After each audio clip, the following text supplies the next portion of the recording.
All right. Hi, are we in? Hello and welcome to Raw Architecture. My name is Andrew Hernandez. I'm a California licensed architect. Today we're going to continue our three-part series on how to become a faster and more efficient draftsperson.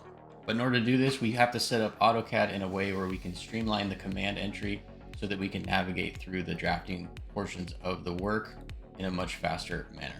This is one of a three-part series where I discuss how to set up your user interface, how to create custom hotkey commands, and my top 15 commands that I use while I'm drafting an architectural set of drawings. Now, before we get started, I would like to invite you to the Amazon link below, where you can find my book, How to Become an Architect Without a Degree.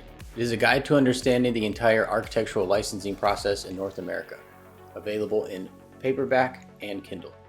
In this book, you will learn what an architect is, what an architect does, how much architects make, and of course, how to become an architect.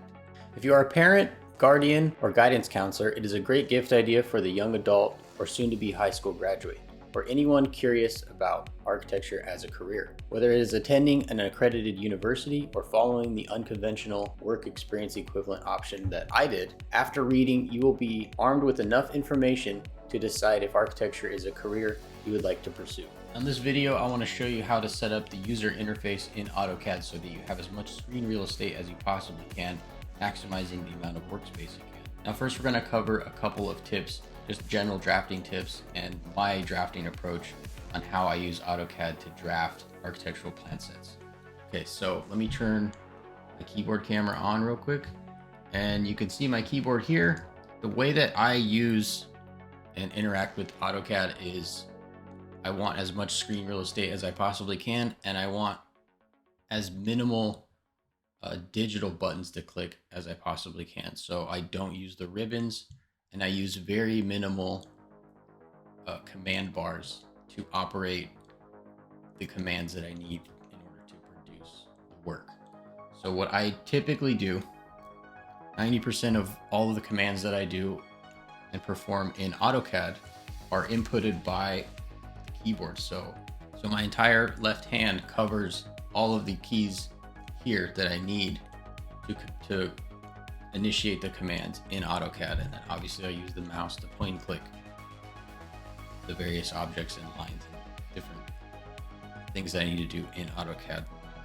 One thing that a lot of people don't know, I still meet people that don't know this, is the Enter key and the spacebar key on the keyboard do the exact same thing. So when you're going to move something and you hit M, Enter, you can do the exact same thing by hitting M, spacebar. Spacebar is the exact same as the Enter key. So I take advantage of that with the operation of the keyboard, and I use my thumb to hit the Enter when after I put in a hotkey command to the command bar at the bottom. So let's pop over to AutoCAD, and I will show you a little bit of the keyboard operation, and then I will get into how to set up the user interface and maximize the screen real estate that you have with the AutoCAD. Okay, now that we are in AutoCAD, what I want to show you is how I have my user interface, and I do not use the ribbon. I just have a couple of command bars at the top here that operate the layers, and the command bar down here at the bottom, which is the dimension command bar, and the draw order command bar. The rest of the space I want to maximize as much drawing real estate as I possibly can. Now, what this is called is a workspace. The workspace is basically the user interface of AutoCAD. And if you go down here to the right, there's a little wheel with an arrow pointing down, workspace switching. So here, this is AutoCAD 2022. Not all of the versions of AutoCAD have this option. They have these components, but they're not displayed in this particular way. So bear with me on having one of the newer versions of AutoCAD, but this is basically the same. We're talking about the same thing, but it may show up in a different way in some of the older versions of AutoCAD, but the concept is the same. So how I have it is what is called classic drafting, which is how the old AutoCAD was set up and displayed. I prefer it that way. That's how I learned it.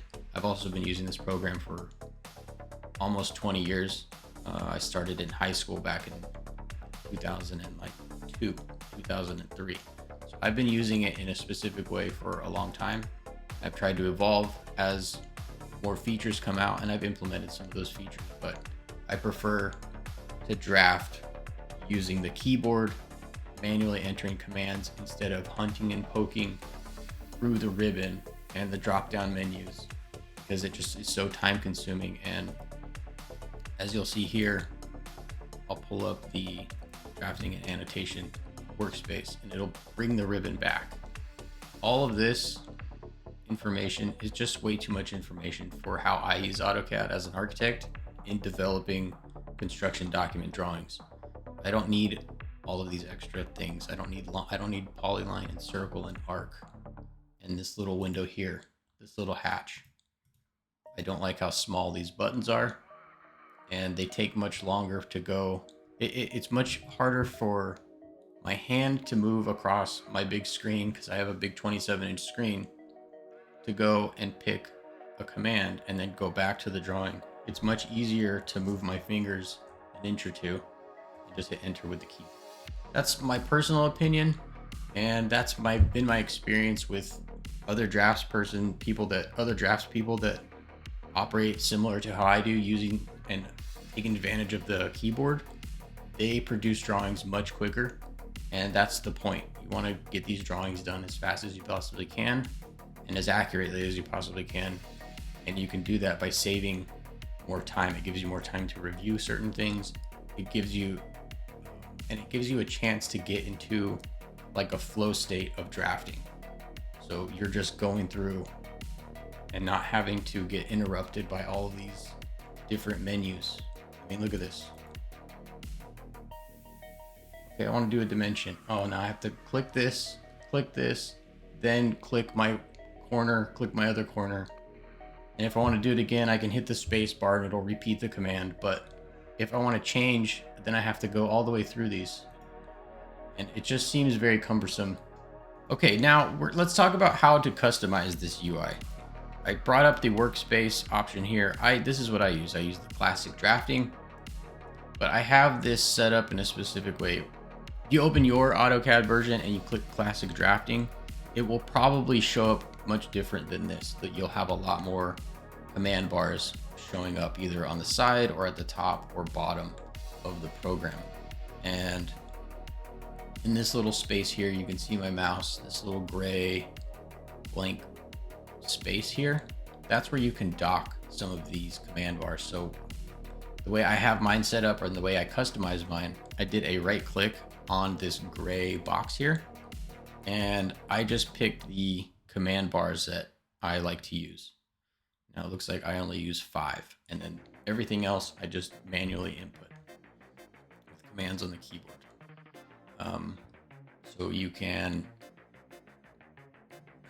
So if you want to add a couple of bars that you prefer to use, you can add them in. There's modify. So if you want to add a couple of bars to the side or to the bottom, you can move them down here. You can dock it at the bottom, or you can dock it on the side. It'll bring up another gray space for you to dock certain menus. Another way that I maximize the screen real estate in AutoCAD and the UI is I dock certain menus off screen. One is the layer manager and the other is the XREF manager. So I'll pull up the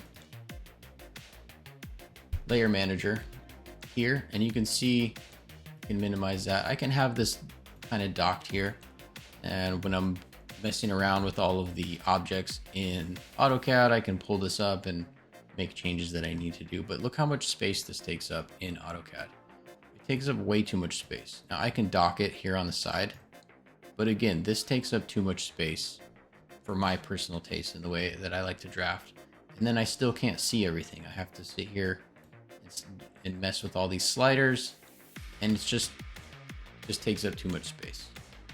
And when there's too much space being taken up, it adds more time to how much drafting I have to do.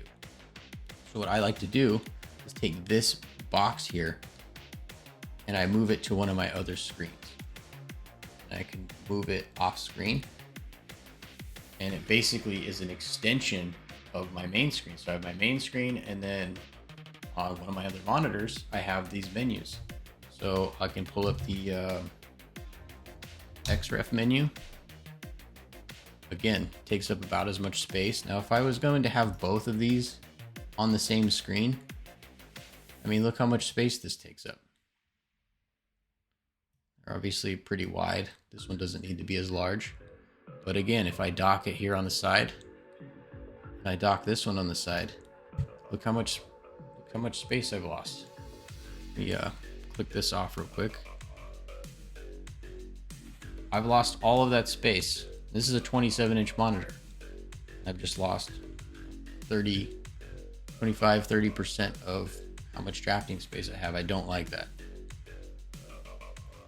So what I'd like to do is just put these on another monitor, right off to the side. Switch scenes so you can see that here. You can dock them however you want. You can switch the bar, have them flag out this way. If I really want to take advantage of this, I do this. This is what I typically do. Here.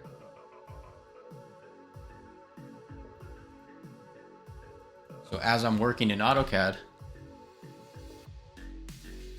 drafting, moving and rocking and rolling, I move over here and I'll reload an XREF, or I'll open an XREF, or I'll move over here and mess around with the property of an object that I need to mess around with. And before we finish up this video, please visit the Raw Architecture Etsy store, link in the description, where we have stock plan sets, the Raw Architecture Residential Master Set, and project-related checklists for property owners looking to hire an architect. That's how I set up. That's basically how I set up my drafting. So with the maximizing of the UI, using my top 15 commands that I use for architectural drafting, and setting up custom hotkeys on the keyboard, in combination with using the keyboard as the main entry point and the main operation for the commands in AutoCAD, you can really maximize your time, and you can really streamline how fast you get these documents out. So my thought process is one sheet of architectural drawings shouldn't take more than an hour to do. That's site plan, floor plan, exterior elevations. Now the exterior elevations can be a little bit more complex. It takes some more time. If it's a simplified drawing, if it's fairly simple, I mean, if it's four walls, you should be able to draft that very quickly because you're just drawing lines. Very simple. Now, usually by the time you get to these construction documents, you have the floor plan set up, you have the elevations already done. So when you're doing these sheets, you're navigating through these sheets, you're running grid lines, you're dropping section lines, and you're running dimensions. You should have the design basically ready to go. So you should have a couple of sections already drawn so that you know the architecture works, that you know structurally the building is going to be functional.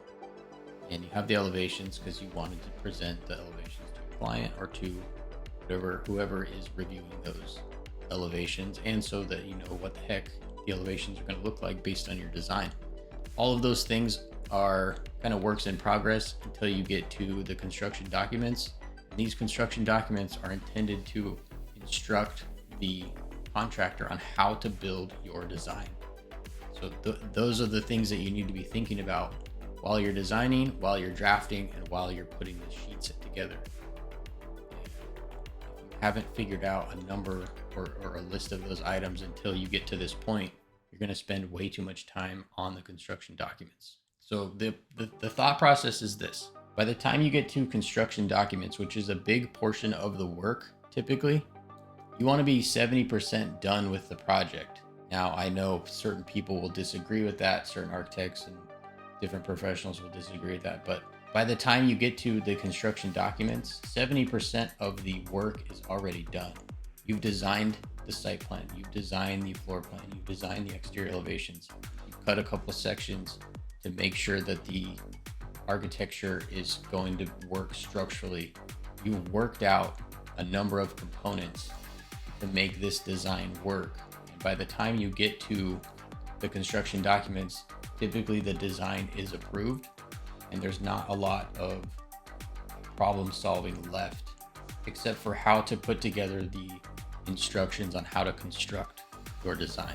So a big bulk of the hands-on work is not complete yet with developing those construction documents, but 70% to 75% of the design work and thought process and the problem solving portion of the project are complete at that point. So you want to streamline the bulk of the drafting work by doing all of the proper design work up front. And that's basically it. You want to maximize your screen real estate. You want to take advantage of the keyboard. The keyboard is your friend, and make some customized keys, customized command keys, so that you can work faster and develop these drafting skills and really pump out drawings much quicker, not waste as much time as you probably have been developing construction sets. All right, that's it for this video. Thank you. If you like what you heard, please like and subscribe. Check out the links in the description. I have an Etsy store that sells digital products, whether you're looking for a stock plan set, or if you're an architect or draftsman or designer looking for some AutoCAD base elements, we have some stock master set components there. And be sure to check out my book, How to Become an Architect Without a Degree, available on Amazon. I show you how to become an architect and the 13 states that do not require a degree to become a licensed architect. These states have what's called a work experience equivalent to meet the requirements of becoming a licensed architect. Okay, until next time, thank you very much for watching.